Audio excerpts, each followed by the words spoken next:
Hey, welcome to this Woman Wednesday edition of Liquid Lunch on Newsmax TV. I'm John Tobacco. We're coming to you live as we do every single day, noon to 2 Eastern, from the Liquid Lunch Outpost in downtown New York City. Before kicking off today's whopper of a Woman Wednesday show, let's go down the street to the New York Stock Exchange, check in on what's happening with your portfolio. And the Dow is on the run once again, well above 29,000. The Dow's up 200 points today. There has been repeated and continued fears about underreporting of the coronavirus coming out of China. Some in the global markets have been unsettled about what's really happening. We know China's shut down at this time of the year for the Chinese New Year. They shut down their factories and their plants for a full month so people can go spend time with their families. They need to come out of this shutdown period at full capacity. In the financial world, they call it capacity utilization. In a communist country, they're at like 100% capacity utilization, and they need those factories running day and night so that they can make money. I pointed out a little earlier, a week or so ago, that China, because they were having some problems with their economy, they had lowered the bank reserve rate, so their banks now only have to hold 10% of their deposits on reserve. That was to free up some more cash so that businesses can borrow some money and get through. That last 10% is the last bit of real cash that this nationalist country, all the banks are nationalized, it's the last bit of cash they really have to play with. So they need their factories back online. Many people are saying, and the markets agree, that maybe it's time this coronavirus is going to go away. China's going to get back to work. And unfortunately, that may mean some bad things for human rights, but China doesn't really care about that. So the Dow likes what they're seeing. The Dow Jones is up 200 points today. Bitcoin continues to be on a lofty goal right now, well above 10,000 at 10,400. And lots of news to get into today, not the least of which, one of my favorite subjects, talking about my friend, and I think unfairly prosecuted person, Roger Stone. And leave it to Trump. If you're going to drop some big news, why not step on the message of the Democrats on the New Hampshire primary night? And as you know, Donald Trump came out yesterday pretty vociferously on Twitter. He was talking about how Roger Stone facing 7 to 9 years is crazy, which it is, because most people in that position, they investigated the whole Mueller probe. No one was found to do anything wrong, but Roger Stone is still facing up to 9 years in prison. It seems like at least the president's voice was heard, and the Department of Justice stepped in and said that they weren't given the proper information from the prosecutors and the recommendation to the judge. They intervened and gave the judge some different instructions. And Donald Trump himself had a lot to say on Twitter and on television. And let's take a look right now at what Donald Trump had to say on the Roger Stone sentence. Yeah, I thought it was ridiculous that if that's, no, I didn't speak to the judge. I'd be able to do it if I wanted. I have the absolute right to do it.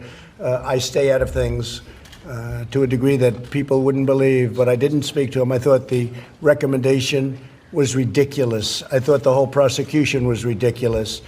And I look at others that haven't been prosecuted, or I don't know where it is now. But when you see that, I thought it was an insult to our country, and it shouldn't happen. And we'll see what goes on there. But that was a horrible aberration. Now, if you listen closely, he hit one of the points that I've been talking about right here on Liquid Lunch for a while now. He said, what about, it's a horrible recommendation. And in these cases, just for those of you following at home, the Justice Department, the U.S. Attorney makes a recommendation, a sentencing recommendation to the judge. The former Mueller folks wanted to exact some revenge on a Trump friend, and they were recommending 7 to 9 years for a process crime. The U.S. Attorney has now stepped in, the new U.S. Attorney, and under the Department of Justice's guidance, and made, I think, a much lower recommendation. But let us not forget, folks, this judge, she has had it in for Roger Stone. He's done some things that may not have helped his case, but this judge is only getting a recommendation. So that doesn't mean she can do what the Justice Department asks or recommends. That means that that's their guidance, and she could very well, come back and say, I don't care what the Justice Department says, and we're going to throw Roger Stone in jail for 7 to 9 years.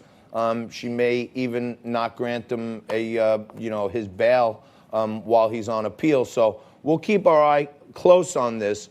But on the Andrew McCabe front, here's the acting director of the FBI. What he's done is this. He lied to his entire agency, which he was the leader of. He was the acting director of the FBI. And an article was leaked to the Wall Street Journal. He said it wasn't him. Many of his agents sources taxpayer money to go out and track down the actual leaker, when the whole time this narcissist knew it was him. And he's yet to be charged for lying to the FBI. So I find it quite the same the president does. And now here's Andrew McCabe himself scoffing at the idea of Donald Trump's tweets affecting the actions of the Department of Justice. I think Andrew McCabe should lay low, if you ask me. But let's take a look what he had to say. What would happen if he doesn't call and apply pressure? Well, it's preposterous to think that the president's own public statements had no impact on the department's reversal of their position on the recommendation. Look, this is something we've seen before. I've seen it myself very personally in my own situation.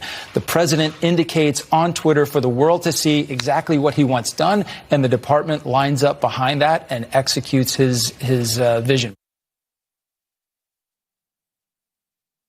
Here's a guy, the entire agency of the FBI, to go out and search for some leaker when all the while it was him. And this is why we gotta love Donald Trump, folks. You gotta love him, because everybody's out there saying, oh, wow, he tweeted and then the Justice Department intervened. This is terrible. Never one to back down or take the lower road. But the man who doubles down, he's under fire now for tweeting and influence the Department of Justice. And what does he do? What any great president who knows he's in the right does. He tweets this: congratulations to Attorney General Bill Barr for taking charge of a case that was out of control and perhaps should not have even been brought. Evidence now clearly shows the Mueller scam was improperly brought and tainted. Even Bob Mueller lied to Congress. So the president doubles down on their double down, and I think he's right on the money. And we'll be waiting here on Liquid Lunch. We'll be talking about it all the time, about this travesty and injustice against Roger Stone. Hopefully the judge understands that this is a man who's never been convicted of a crime. He's never been arrested. He's 67 years old, and he's been through enough. His public dignity, his life savings, his time has been taken away from him. And maybe we should close this whole chapter without a vindictive sentencing memorandum. So we'll keep our eye on that very closely. A whopper of a Woman Wednesday. As you know, on Wednesday, we got the A-team on the man side. Here to mix it up right after this is David Eisenbach and John Burnett. A little later on, we're going to have Tisha Powell. And just a few days ago, there was a reported incident of a man who was celebrating his 50th birthday down in Tennessee with his wife, having a good old time at a saloon, having a cocktail, much like the Liquid Lunch saloon right here.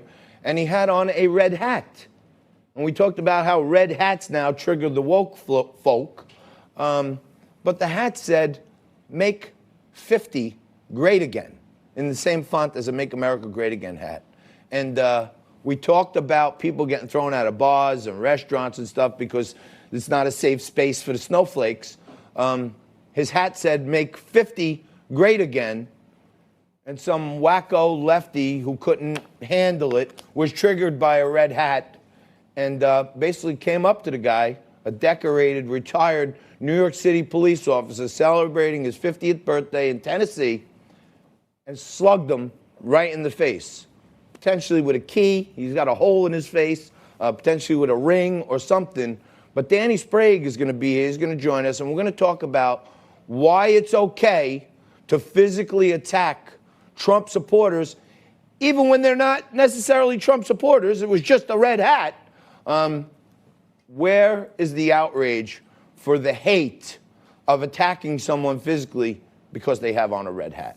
A little later on in the show, we'll have Zen Sams here. She's here every Wednesday for Woman Wednesday. She's going to be talking about some of the things that happened during the Oscars this week.